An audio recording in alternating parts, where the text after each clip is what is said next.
నమస్తే పవన్ కళ్యాణ్ గారు. మా మామగారైన గరగా సత్యానందం, తర్వాత పిల్లా శివ గారు, ఈ ఇద్దరు వ్యక్తుల నుంచి కూడా నాకు ప్రాణ భయం అనేది కూడా ఉంది సార్.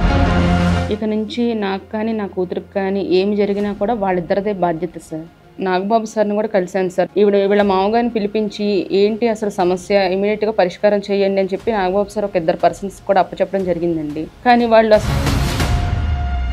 సంవత్సరం నుంచి పార్టీ ఆఫీస్ చుట్టూ తిరుగుతున్నాను సార్. నా భర్త చనిపోయారండి.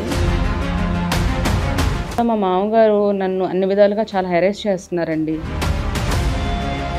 తనతో ఉండమంటున్నారు సార్ మా మామగారు.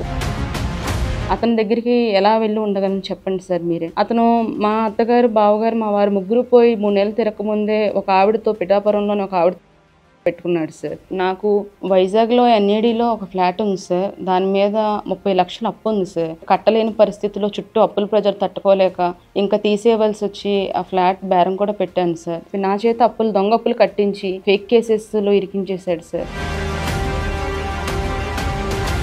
తర్వాత పవన్ కళ్యాణ్ గారు మిమ్మల్ని కూడా నేను కలవడానికి చాలాసార్లు 4 సార్లు ప్రయత్నం చేశాను సార్. దగ్గరలోకి వచ్చినప్పటికీ